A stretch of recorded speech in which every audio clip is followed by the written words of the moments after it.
morning, everybody. You're welcome to the Daily Digest, the first of the week, and it promises to be a very, very interesting week.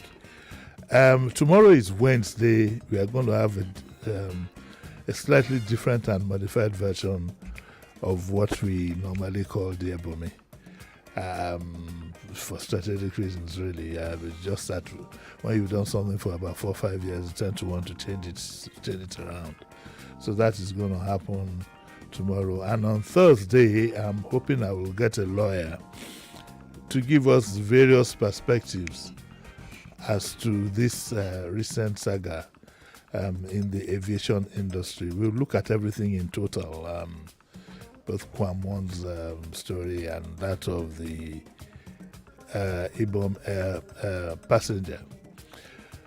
I don't know. I should shoot Kofi Battles really, because for 9 o'clock I had booked Olumide, and only to hear that it was a guest of Kofi.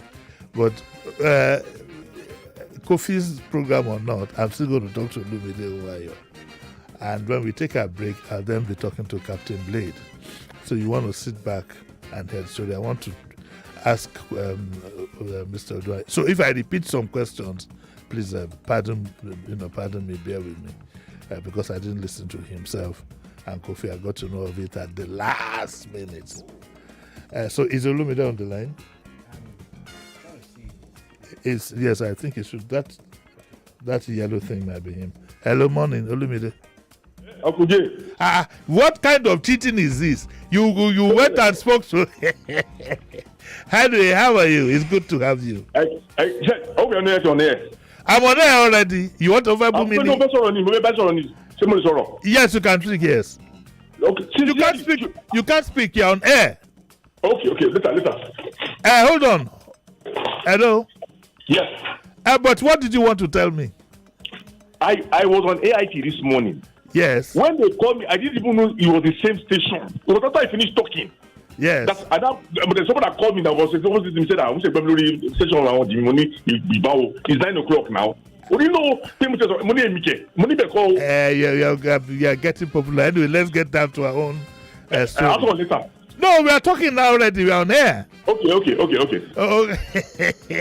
I know you're hot now.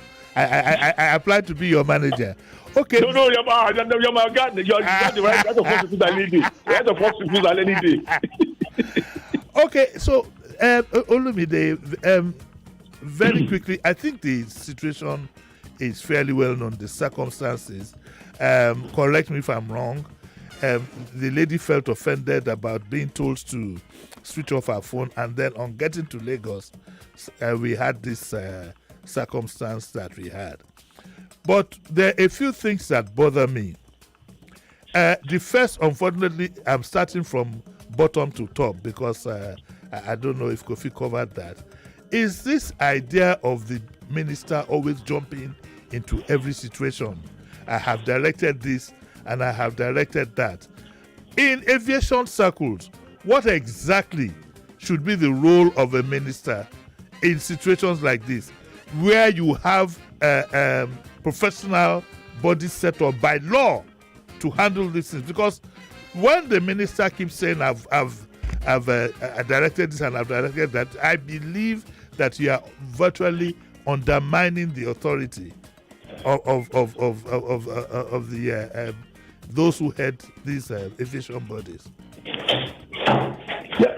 Thank you, Jay. Listen, let me tell you, I think you and I have discussed this multiple times, and it keeps reoccurring. I was on the phone last night with an aviation lawyer representing one of the parties in this case, and one of the things was highlighting that he doesn't understand why the minister is always up in front, both in the media and press releases, on issues the agencies themselves should be saying. Exactly. You know, it's the minister is supposed to give policy direction and coordinate agencies. But when it comes to daily running and issues, it was the respective agencies that are supposed to speak out. You went to like the airport is someone has $12 billion. You have gotten approval already. Let's try. whose responsibility it is to handle the airport, tell us what is the case and how we got to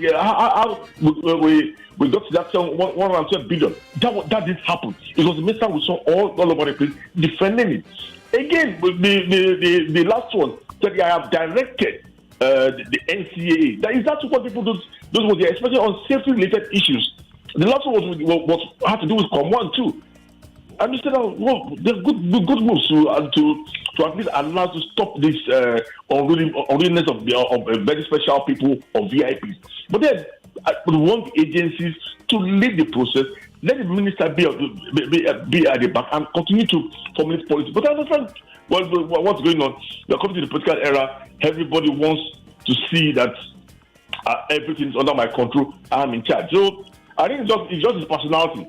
But what does that portend for us on the international front, where in other climes people are used to dealing with the agencies as a last stop, but it appears as if you're going to have any dealings with the NCA or whatever now, more or less, you had better just go talk to the minister. Is that the way it works? Must be the NAA clear everything with the minister? On whose table? If you want any of the agents to make any major sponsorship of the activities, those international bodies go straight to the minister. But when it comes, if they want sponsorship for hosting or Nigeria to host any program in Nigeria or wherever or outside the country, or Nigeria to sponsor an activity, definitely they will all have to go to the minister because that approval must come from there. But when it comes to policy decisions, they all deal with the respective agencies that are given the extant responsibility of handling such situations. That still exists today. But what has happened? What happens here? Even if we say our appointees are tenured, they're all at the whims and caprice of the minister. Once the minister says tomorrow morning, you're all going. Once the minister says you're all saying. Once the minister is removed or redeployed, then everybody just begin to shake, awaiting the minister to do the same thing, just as they came in. Because normally any minister comes with full team, not only the agency but with the director. So you see everybody showing so much loyalty, giving more leverage, going bending to everything that the ministers want. It didn't start with the president minister. It has always been. That's always been. But because the president likes to talk, he likes to show he's in charge, he likes the visibility. So he just say more of the visibility. But I think for the industry, for now, we're grateful that at least he has a Nigerian force. The immediate part that did not want visibility was just making the industry and siphoning things to its pocket without actually doing anything for the industry or for the agencies. So everybody has weakness and his good strength. So there are good sides of the president minister. They're also the ones that he needs to work on. Yeah. Okay. Such interference led to the grounding of Dana and the demise of Dana. Okay. So basically, another question that I've wanted to ask, I don't know if Kofi did. I'm not going. He's sitting next to me here, but I don't have the time to ask him if he did or not. In comparative terms, in terms of safety and security implications, which is the graver of the two incidents? That of Kwamon or that of this lady? I think COM1. I thought so.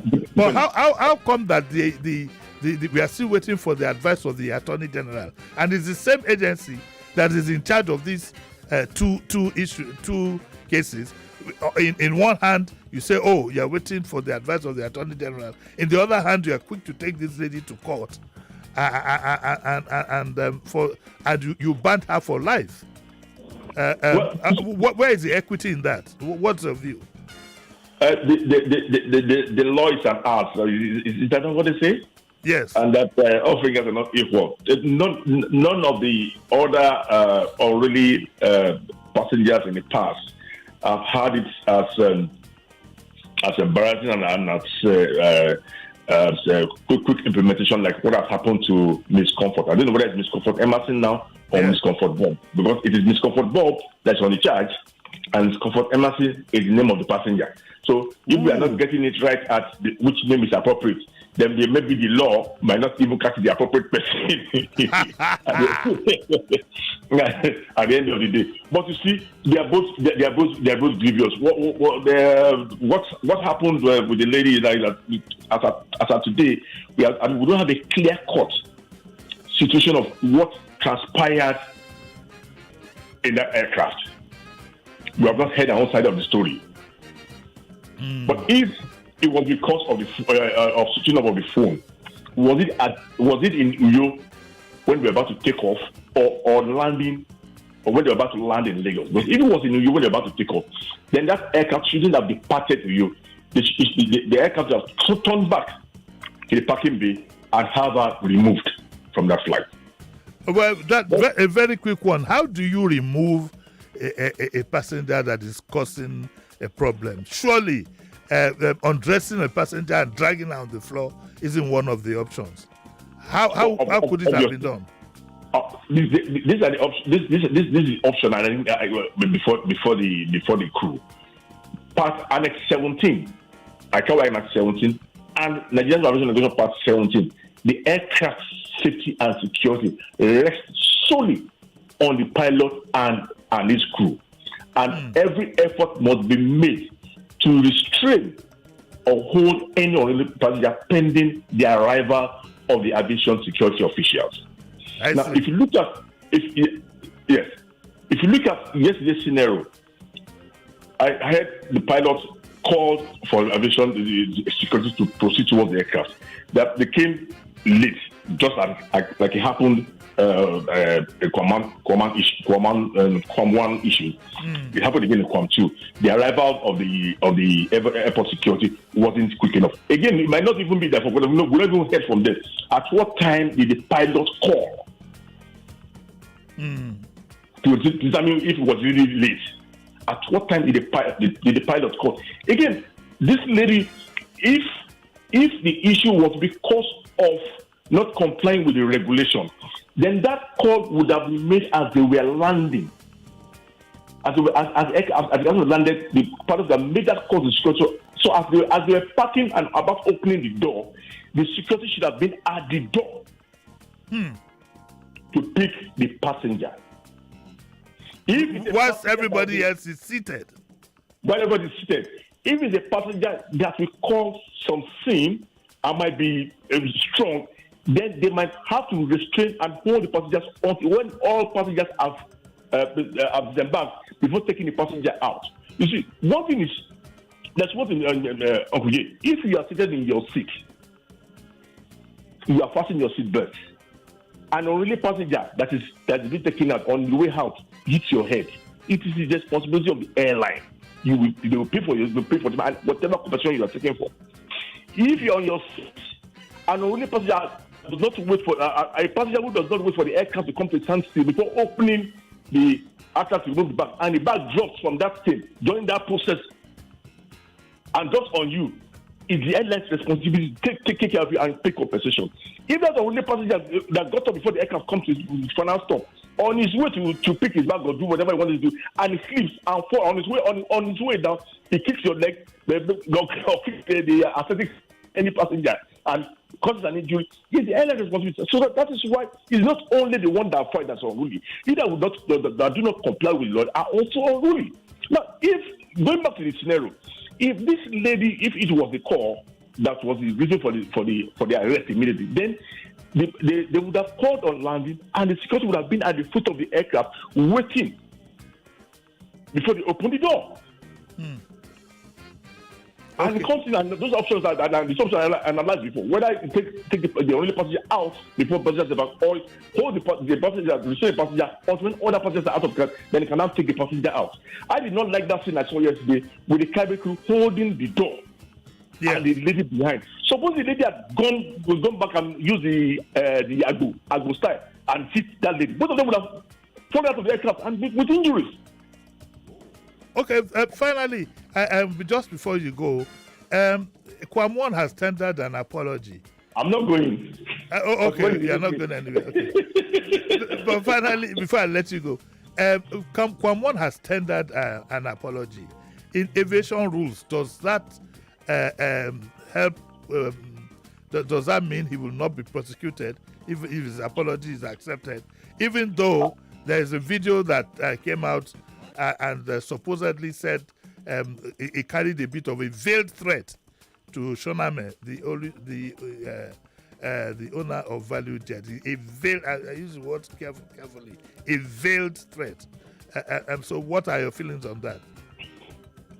Well, a veiled threat to Shoname, it's something that it's personal to Shoname. Shoname has the right to sue. It's not related directly to aviation. It has to do with Shoname and their relationship. If Shoname feels it was threatened, then he can take it up. He didn't threaten Shoname as a captain of the airline or the manager on duty.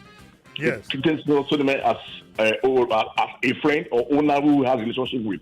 Now, for his apology for me, and I think which is the norm, it's more like a PR stunt to show the nation and its clients, sponsors, that it feels really bad of what happened.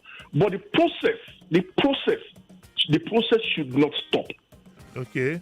If the president has to continue, if at the end of the day it's found guilty, then the president can use his power, just like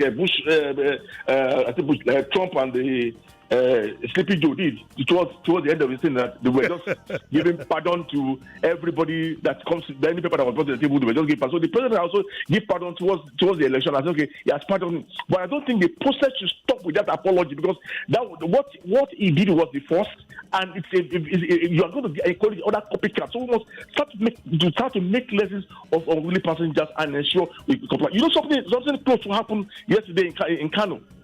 Again. Yes, but this was between passengers inside the aircraft, and when it became unruly, they had to disembark those two passengers.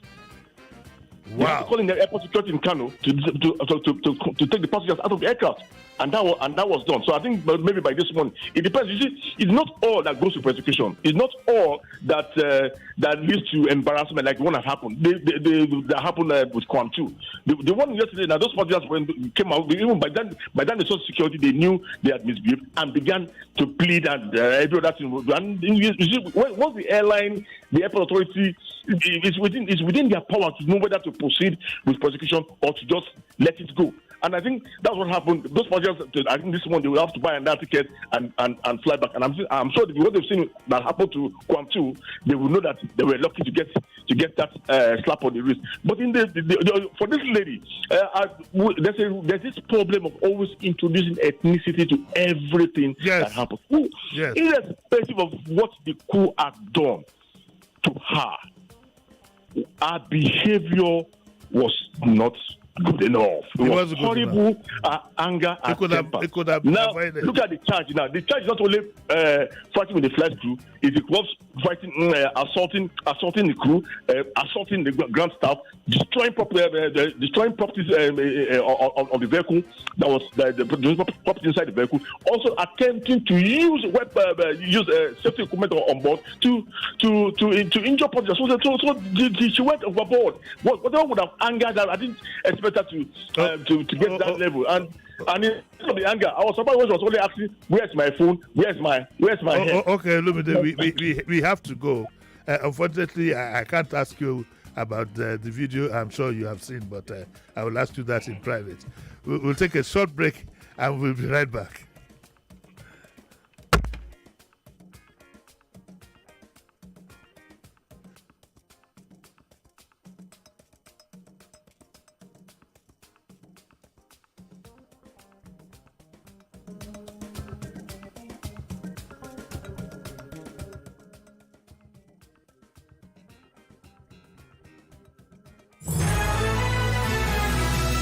Talk, news, and sports after this. Finally. Finally what? I've been trying to reach your phone for days. Oh, so sorry. Telecommunication services have been very poor in my area lately. Some hoodlums vandalized the telecoms masts around here. They tried it in my area, but guess what? Our people now protect the mast as if our lives depend on it. Wise move. I must tell my husband to raise the issue at our community meeting so that we too can protect all our telecom masts. Exactly. You see, when telecom masts and fiber cables are destroyed, every area of our life, from education to healthcare to banking operations and the entire economy, is affected.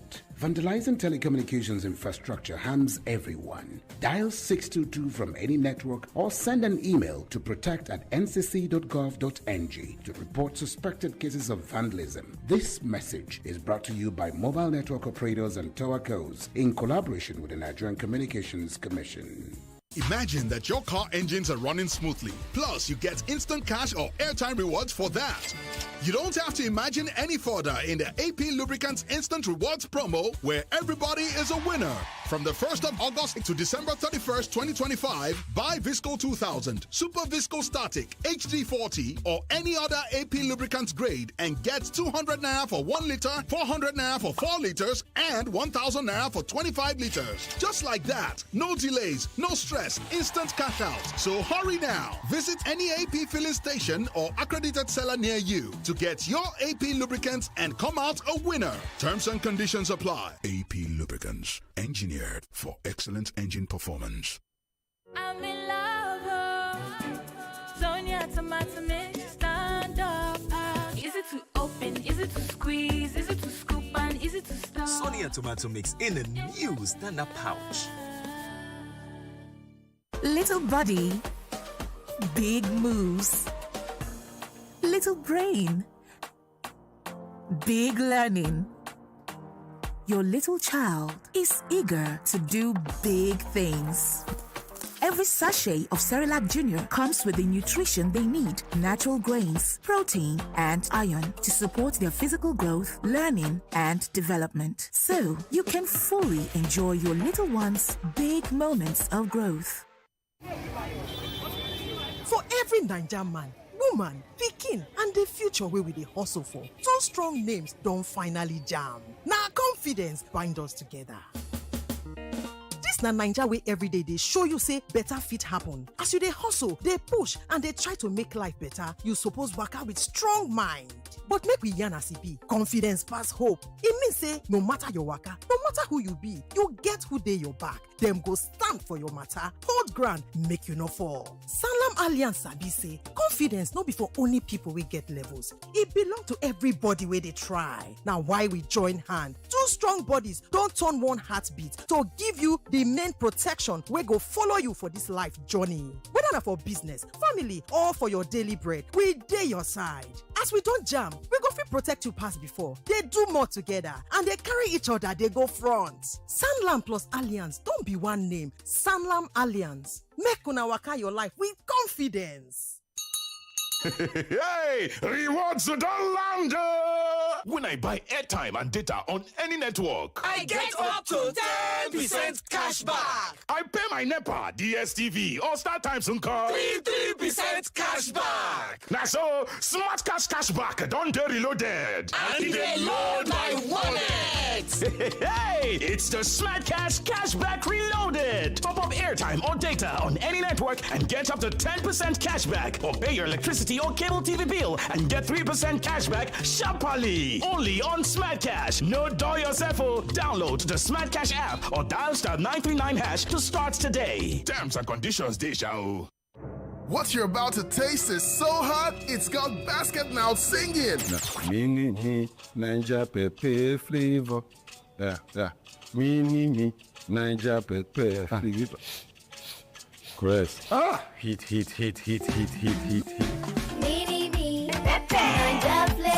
Nothing brings the heat like the bold taste of Mini Me Noodles Naija Pepper Flavor. Try it today and see for yourself. Mini Me Noodles Naija Pepper Flavor.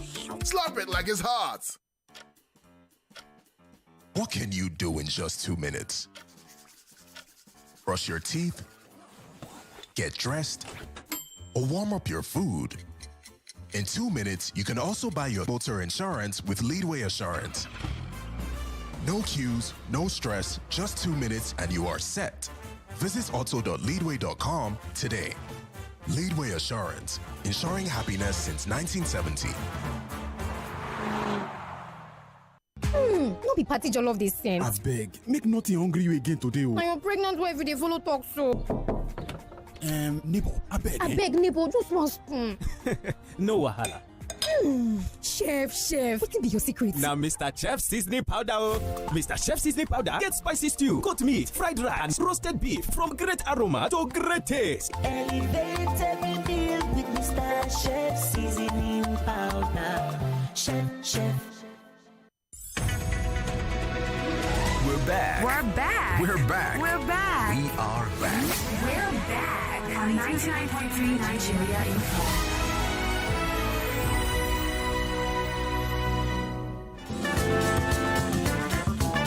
You're listening to Jimi Disu right here on 99.3 Nigeria Info.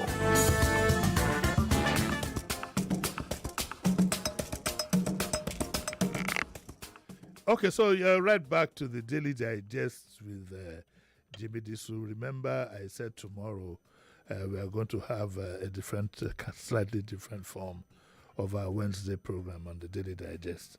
Okay? Now, for the second part of today's program, I'd like to talk to Captain Blade to ask about the security implications of all this. In less than a week or so, we have had two major incidents back to back that show a lot of unprofessionalism and a lot of security issues that have not been well addressed. Thank God it's within our control. It could have been worse, and I don't think I need to tell you how sensitive an airport can be when it comes to security. Do I have him online now? I have Captain Blade online. Hello, good morning, Cappy. Good morning, sir. How are you? I wanted to spare you the wahala of coming to Lagos. You should thank me for it. Okay, are you all right? Are you on ground? Are you in Nigeria? Are you in Nigeria, by the way? I'm in Nigeria with my two legs on ground. Okay. We thank God for His mercies. Now, Cappy, I know that you must be worried, without going into the details of the case, but you must be worried about these two incidents that have happened that has breached... Three, actually. Sorry, eh? Three, actually. Three, yes. I heard there was another one in Kano that has breached security of our airports. Tell me, in the first instance, how sensitive is an airport, the environment, to security of the nation as a whole? Okay, let me say, if we were to gauge sensitivity of an airport in a way that the ordinary man on the street will understand, the airport, if you were a human being, is to your body as your mouth is. Okay. Anything that enters or leaves your country comes in through your airports, especially the international airports. So if you were a human being, your airport will be one of those very crucial openings of your body. And you know, anything that enters your mouth, and no matter how you spit it out, you can't spit everything out. Some will still remain. Yes. That's how important an airport is to national security, in layman terms. Oh, okay. I pick a lot of these things, even from movies. And I remember what happened. The visualization of the Entebbe raid is still fresh in my mind, because sometimes I go to where the Israelis were able to move in and get a whole plane load of people out before the president even woke up in the morning. Do you think that we have the right training and attitude for our airports, for the NCA security unit?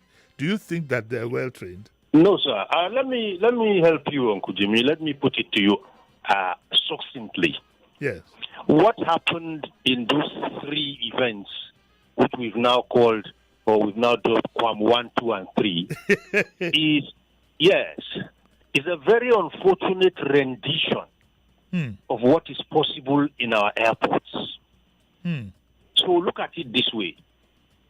The patriots and the citizens and the security agencies combined unwittingly showed our enemies what is possible in our airports. So if I was an enemy of Nigeria, trust me, from those clips, I will sit down, I will take notes, and when I'm done taking my notes, the inferences and the deductions from that note will actually form what I call the structure of my plan on do this country if I want It's a very sad day for us, starting from the grandfather Kwam One and his descendants, starting from the Oshomole display down to the last one. Yes. We are not doing Nigeria a favor. We are undressing our national security structures before our friends and enemies. Oh, okay. In specific terms, Kapi, I said I would ask you, how do you take down an unruly person in a security situation? How do you take that person down? I mean, especially both in the case of Kwamwon, who was allowed to dance around the plane, and the girl, the lady, who at the end of the day, to take her down, it meant dragging her out, almost stripping her naked. How do you?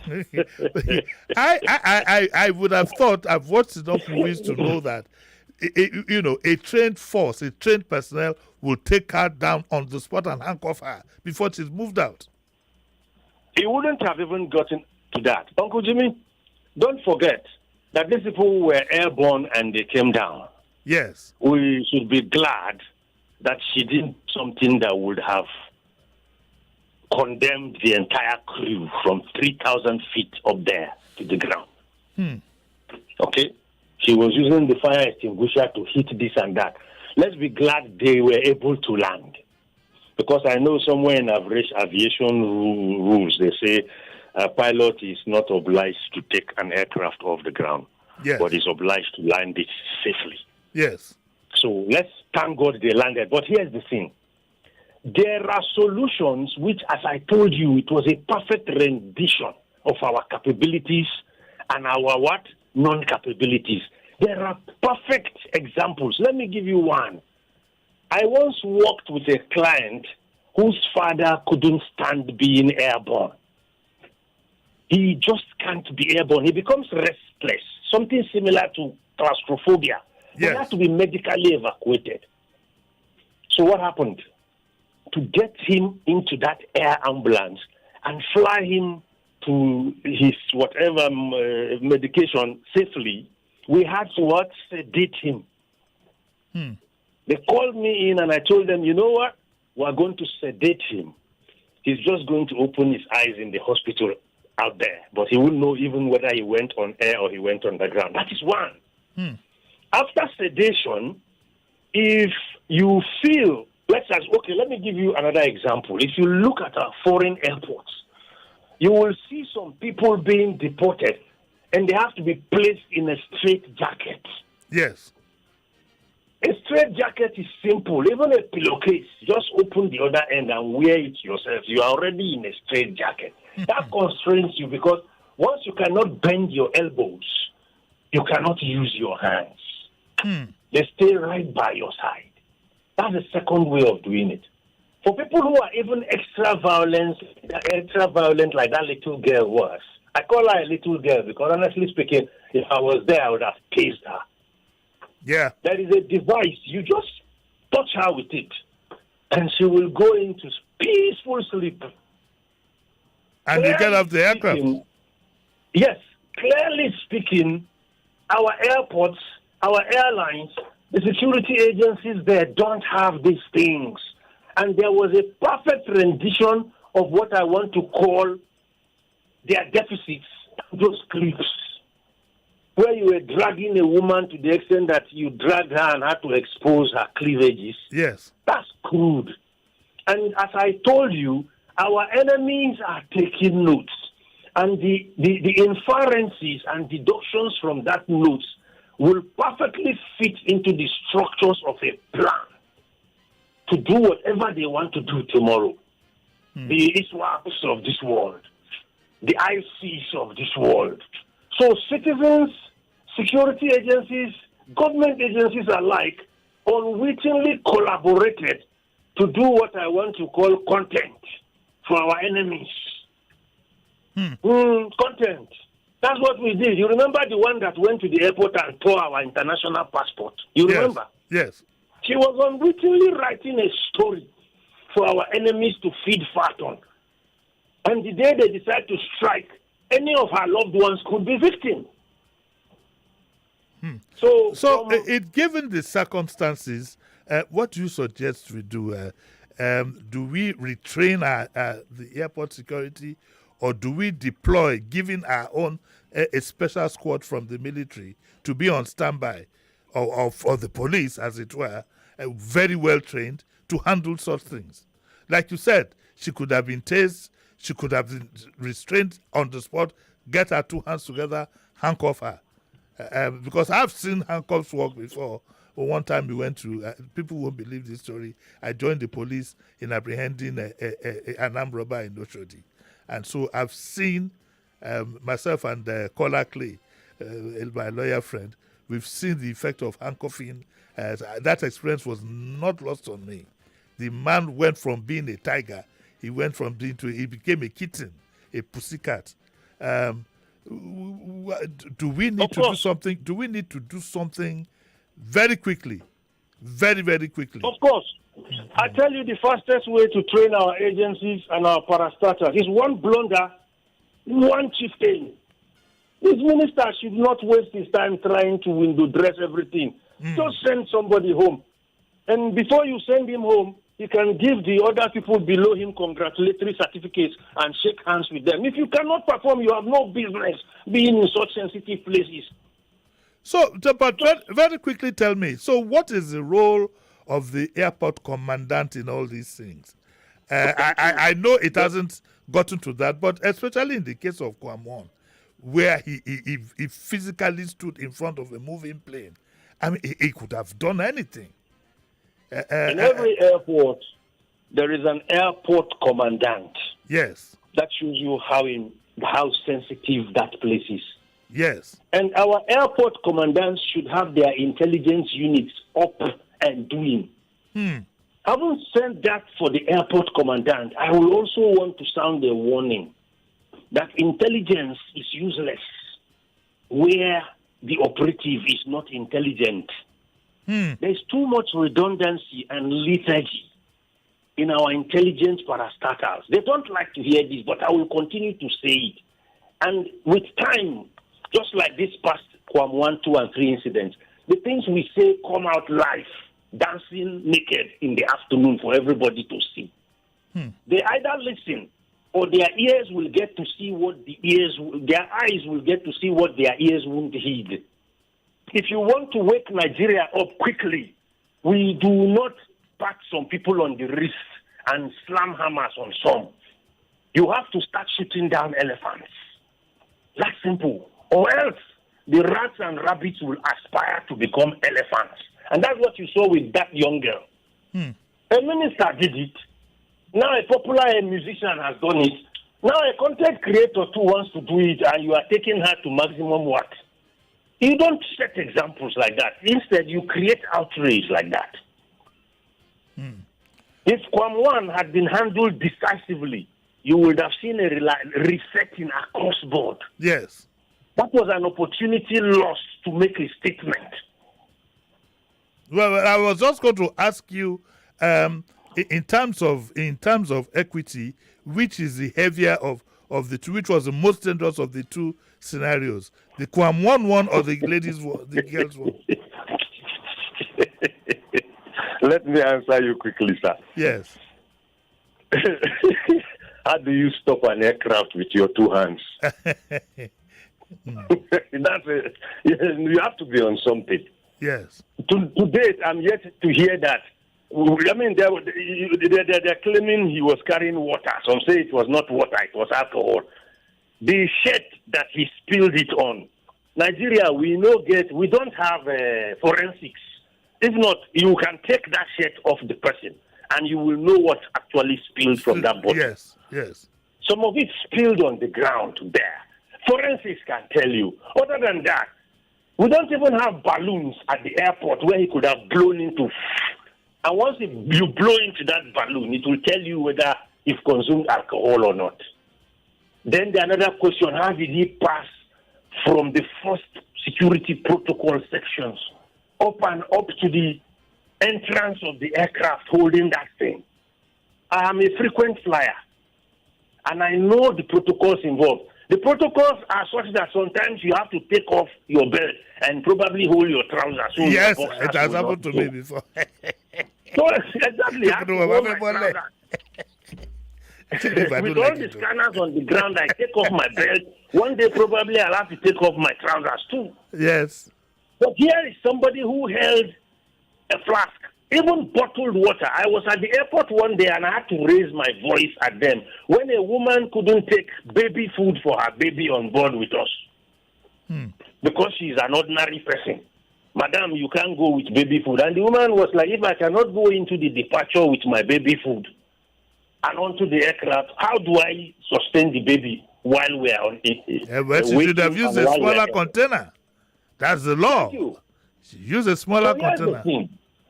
Here's the thing. Our security protocols are selective. And trust me, but I still like an answer to my question. Which is the graver of the two offenses? Of course, the man who stands before an aircraft with his two hands is the greatest. I don't know how to put it. I don't know. I don't even know how to put what informed that kind of. Is it bull-mindedness? You could do a lot of things inside an aircraft within the comfort of an aircraft, but you are standing on ground and you want to actually hold an aircraft down with your chest. And there's enough visual evidence to show that, except somebody tells me it's AI. If he didn't, yes. That elder gentleman was lucky those were not jet engines. Boeing specifically. You know, Boeing carries her own jet engines on her wings. Yes. Honestly, that thing would have turned him to shawarma. Wow. At the point that woman revved, it will suck him straight in and spit him out from behind. And he's going to come out in pulp form, semi-liquid if you like. So for somebody to do that, that person is not only ignorant, he's probably illiterate. He doesn't really know what he was trying to do. That's not a keke na pepo. Okay, Kapi, let me let you off at that keke na pep description. Thank you very much, Kapi. Thank you so much for your perspective. So we've been listening to Captain Blades. Very quickly, we'll take one or two reactions before we go off because it's already 9:48. I don't have time to read the numbers. Do I have a caller? Hello, good morning. Oh, good morning, Uncle Jimmy. Quickly, please. Quickly. We are running out of time. This is Mr. Femi from Elegushi. Yes. Uncle Jimmy, if I have to clarify, this is a rule of law that says that the law is supreme and everyone is equal under the law. Yes. I would have said the same punishment, the same thing that Kwam 1 faces, it should go the same way that Kwam 2 will face. Because in the scenario of Kwam 1, I took it as more riskier than that of Kwam 2. Okay. So if justice must prevail. Yeah, okay, your point is noted. Sorry, I have to cut you short. I need to take at least a few more calls. Hello, good morning. Hello, Uncle JD. Morning. Yeah, good morning. Emeka Engineer from Satellite Town. Yeah, quickly. I just enjoyed your interview with Captain Blake. Look, I think we need to do more in our rules of engagement vis-a-vis how security operatives handle situations like this. In the case of Quantu, I think it could have been better managed. I think the way our manner was managed speaks a lot about our rules of engagement. I agree that the passenger was unruly, but we need to do more in our safety standards at the airport. Okay. This is a lesson. I think we should work on it from now. Thank you very much. I'd like some people are splitting hairs on my saying that Kwan Wong did not stand in front of it. When we say in front, we don't mean in front at the nose. We stop splitting hairs over this thing. The major issue is this. Sheriff, confirm this. Had the man not ducked his head at the appropriate time, where would his head be?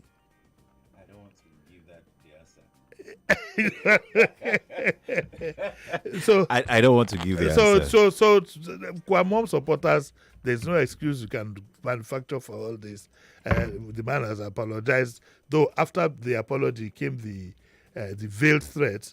I don't know whether it's before or after or during, but it's still and like Olumide said, it's left to the owner of Value Jet to decide what to do with his own safety. But I think, in conclusion, because we'll still talk to Wasu a bit more than we'll talk to this girl because she's about to be punished. But I think I'd like to repeat that Wasu needs to take lessons in protocols and that he needs not his friends, not his fans, but he needs a first-grade professional to handle his image. I mean, in the past, you've had a situation where they bring in somebody to teach them English. If you are not well-grounded in English, it's not an offense. But where you have lapses in your lifestyle, especially when you are a brand, he said it himself in the record. I say, "I'm Wasu Ayinde." Nobody messes, which is true. You're Wasu Ayinde, which is why you need professionals to help you handle this brand. My suggestion to him is he should jolly well get a professional to do so. And that will be it. Well, I got to go. Unfortunately, time is, if you gave me till 12 o'clock, I will continue on this subject. But we've got to go. Tomorrow we have Dare the Matchmaker and the Stallion. And they are going to look at a central issue of whether husband and wife, whether we should have, what do we got, prenups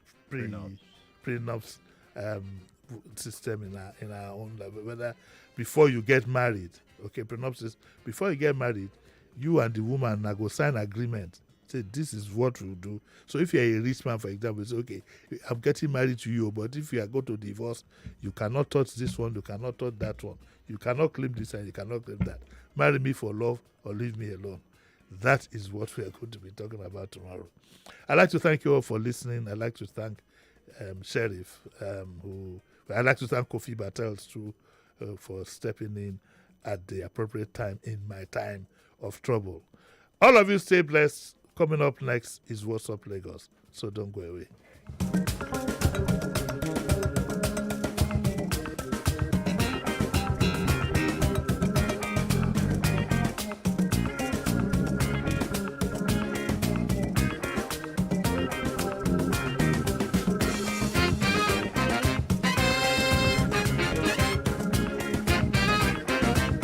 99.3 Nigeria Info. We are more than just radio.